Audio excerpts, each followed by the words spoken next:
Bismillahirrahmanirrahim. This is Vakarunisa. Today I will discuss test number 5 of second year statistics. This test is of chapter number 15 association and chapter number 16 time series. Question number 1. Select the correct answer. Statement number 1. Secular trend is that variation. A option short term, B option long term, C option irregular and D option seasonal variation. Students हमारे पास statement start हो रही है secular trend. Secular mean long term.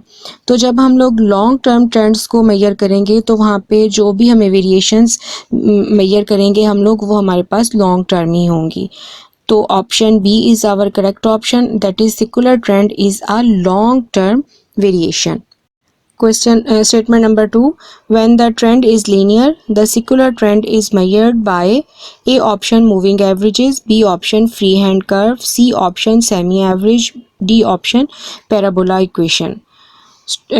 Look students, in the statement first part is trend is linear.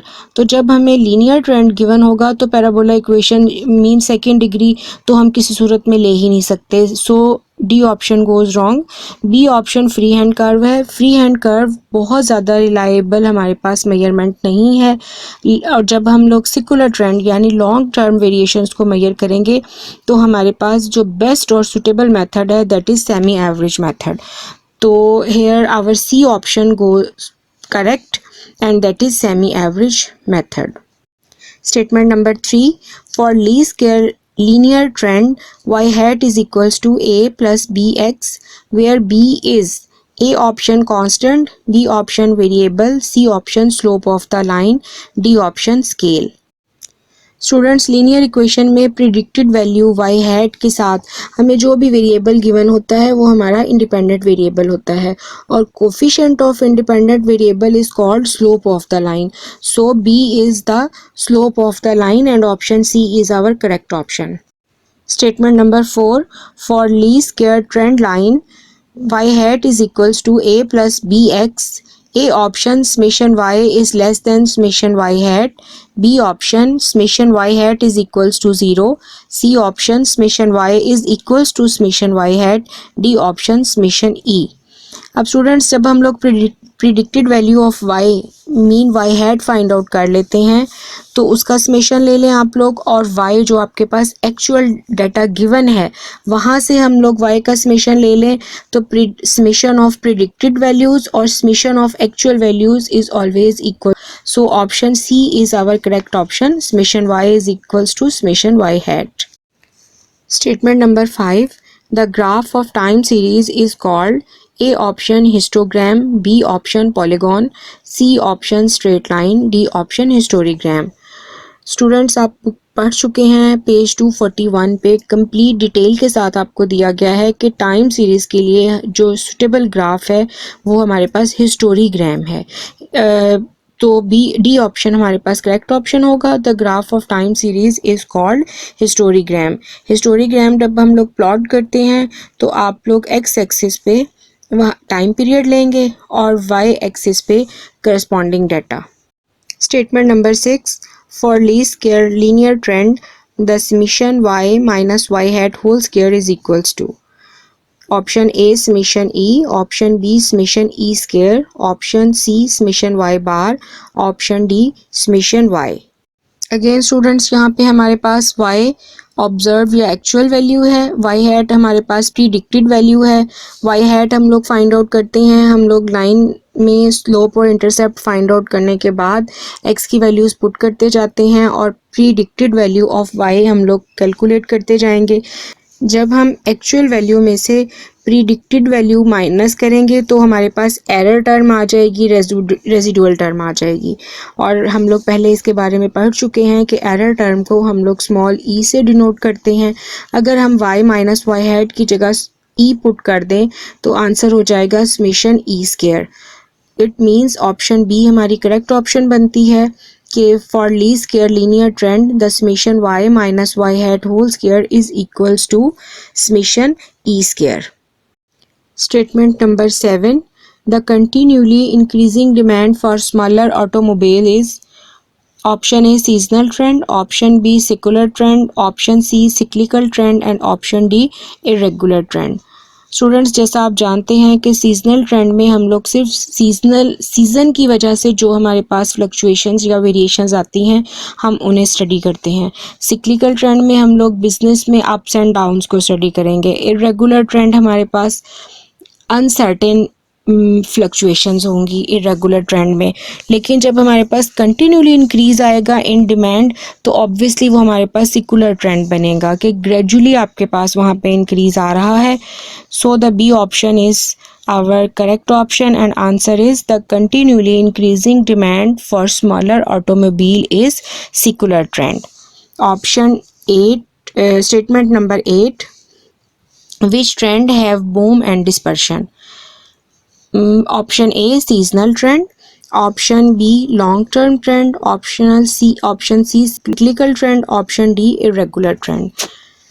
अब यहाँ पे students जब boom और dispersion की बात की जाएगी तो फ़ौरन से हम लोग सिक्लिकल ट्रेंड की तरफ हमारा जहन जाएगा, क्योंकि सिक्लिकल ट्रेंड में ही हमें बूम और डिस्पर्शन साइकिल्स की फॉर्म में, कि जब आपके पास एक साइकिल अपनी टॉप मोस्ट पीक पे जाएगा that stage is called its boom period, और जब वो अपने बिल्कुल बॉटम में डिक्लाइन में जाएगा दैट इज़ कॉल्ड इस ट्रफ और the dispersion. So the situation where we study boom or dispersion, obviously our mind goes to cyclical trend and option C is our correct option here। in book page 243 पे आप लोग इसके बारे में complete detail से देख सकते हैं और पहले आप इसके बारे में पढ़ भी चुके हैं। Statement number 9, the eye colour of 100 men is option A qualitative variable, option B quantitative variable, option C attributes and option D A and C. अब स्टूडेंट्स जब हम स्टेटमेंट को देखते हैं तो आई कलर की बात की गई है। आई colour is studied under the qualitative variable, क्योंकि ये आपके पास क्वालिटी को शो करता है, और हम जब भी किसी ऐसी करेक्टरिस्टिक को लेंगे जो वेरी करे from one person to another person that is qualitative variable, और इस क्वालिटेटिव वेरिएबल को हम लोग एट्रीब्यूट भी कहते हैं। सो ऑप्शन ए और सी दोनों हमारे पास करेक्ट ऑप्शंस बन रही हैं। The eye color of 100 men is qualitative variable as well as it is an attribute, so the option D is our correct option। Statement number 10, disassociation does not imply independence। A option false, B option unexplained, C option true, D option none। अब इसमें statement में देखें students, dish association का word use किया गया है। Under association हम लोग हमेशा स्टडी करते हैं कि दो वेरिएबल्स के दरमियान जो भी रिलेशनशिप होता है, जो भी वो एक दूसरे के ऊपर इंटरडिपेंडेंट होते हैं, उसे हम लोग एसोसिएशन में स्टडी करते हैं। जब हम लोग वर्ड यूज़ करेंगे डिस एसोसिएशन तो वहीं से हमें क्लियर हो जाएगा कि हमारे पास जो वेरिएबल्स हैं वो इंडिपेंडेंट हैं, वो एक दूसरे के ऊपर डिपेंड नहीं कर रहे, उनका आपस में कोई एसोसिएशन नहीं है। तो according to the statement disassociation does not imply independence, तो स्टेटमेंट हमारे पास ये फॉल्स बन रही है because disassociation imply independence. तो ऑप्शन ए आपके पास करेक्ट ऑप्शन है क्योंकि गिवन स्टेटमेंट आपके पास रॉन्ग है। Statement number 11, the parameter of chi squares distribution is और are A option 2, B option 1, C option 3, D option unlimited. सबसे पहली बात कि parameter of chi square distribution है क्या। Parameter of chi square distribution is degree of freedom of the chi square distribution.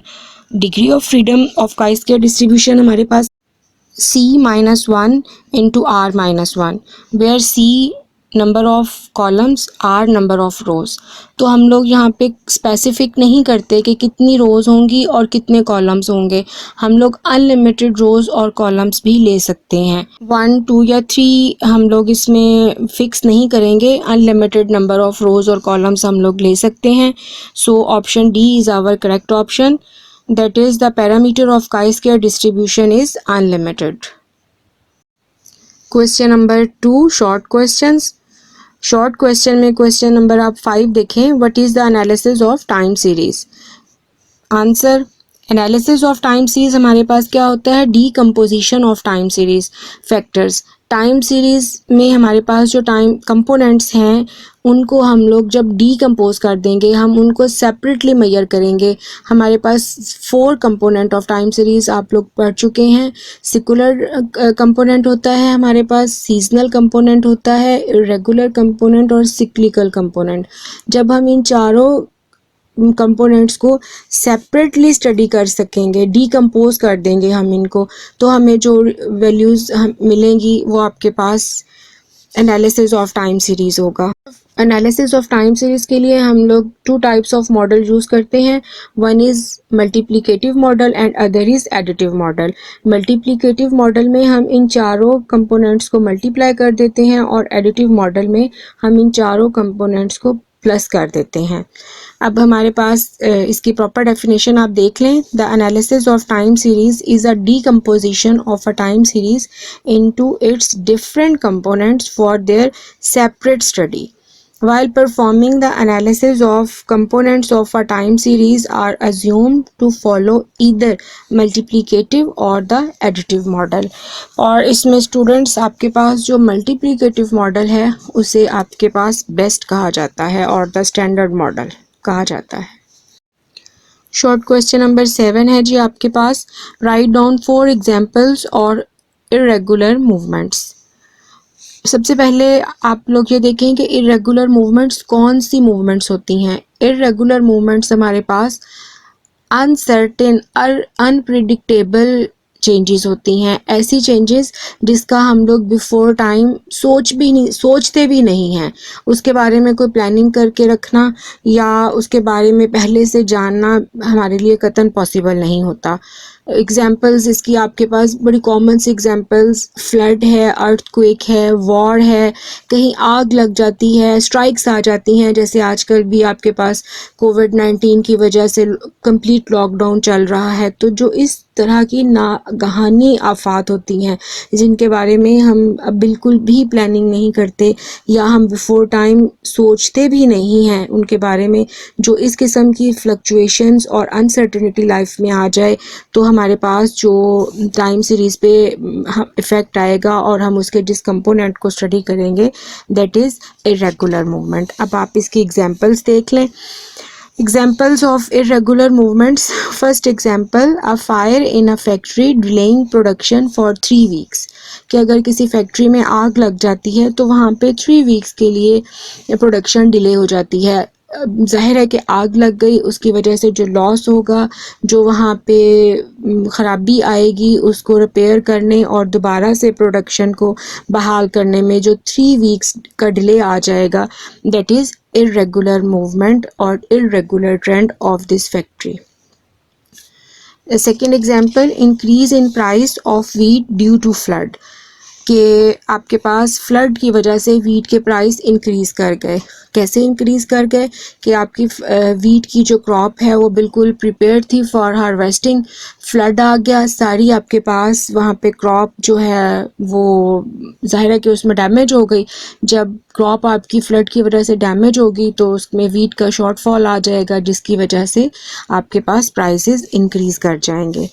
Third example, crisis in sugar due to hoarding. Hoarding हमारे पास क्या होता है, ज़ख़ीरा अंदोज़ी, नाजायज़ ज़ख़ीरा अंदोज़ी. कि जब आपके पास जो ताजिर हजरात हैं, जो आपके पास मिल ओनर्स हैं, जब वो उससे एक्स्ट्रा मुनाफा कमाना चाहेंगे, एक्स्ट्रा प्रॉफिट लेना चाहेंगे तो वो ख़ुद से किसी भी चीज़ की शॉर्टेज कर देते हैं, किसी भी चीज़ की कमी का किसी भी चीज़ का बहरान आ जाता है जिसकी वजह से प्राइस ऑब्वियसली इंक्रीज़ कर जाते हैं और हमारे पास जो वहाँ पे वेरिएशन आएगी वो वेरिएशन हम लोग under the irregular movement study करेंगे. Example number 4, loss of studies due to the deadly affected कोविड-19 लॉकडाउन. कि आजकल हम लोग जिस सिचुएशन से गुज़र रहे हैं कि कंप्लीट लॉकडाउन है, जिसकी वजह से जहां हर शोबा है ज़िंदगी में हमें प्रॉब्लम्स आ रही हैं, तो आपकी स्टडीज़ का भी उसी तरह लॉस हो रहा है। लॉकडाउन की वजह से आप घरों में बैठे हैं और अपनी स्टडीज़ प्रॉपर अंदाज में आप नहीं कर रहे, वहाँ पे भी आपको लॉस हो रहा है। Short question number 8, write the model of time series assume to followed. जी आंसर पहले मैं डिटेल से आपके साथ डिस्कस कर चुकी हूँ, आप जस्ट इसको अब देख लें। The components of time series are assumed follow either the multiplicative model और the additive model. Let y is the original observations, t is the trend component और इसे हम लोग सिकुलर कंपोनेंट्स भी कहते हैं, s हमारे पास सीजनल कंपोनेंट्स हैं, c हमारे पास सिक्लिकल कंपोनेंट्स है और i हमारे पास इरेगुलर कंपोनेंट्स हैं। In multiplicative model, it is assumed that the value of a composite series is the product of four components T, S, C, I as y original values is equals to T multiplied by S multiplied by C multiplied by I. In additive model, it is assumed that the value of a composite series is the sum of the four components, that is y is equals to T plus S plus C plus I. And students, the multiplicative model is considered as standard model for analysis of the time series. Short question number 12. Given that frequency of AB is equals to 108, frequency of B is equals to 270, N is equals to 600, find frequency of A if A and B are independent variables. जी students, हमें question में ही बता दिया गया है कि ए और बी हमारे पास इंडिपेंडेंट वेरिएबल्स हैं। जब हमारे पास ए और बी इंडिपेंडेंट वेरिएबल्स होंगे तो हम लोग फार्मूला यूज़ करेंगे frequency of A B is equals to frequency of A into frequency of B dividing by N. हमें वैल्यूज़ गिवन है, फ्रीक्वेंसी ऑफ ए बी की वैल्यू भी गिवन है, फ्रीक्वेंसी ऑफ बी की वैल्यू गिवन है, N given है। आप ये वैल्यूज़ पुट करें, उसके बाद इसे सिंप्लीफाई करें तो हमें आंसर मिलेगा frequency of A is equals to 240। Best of luck dear students.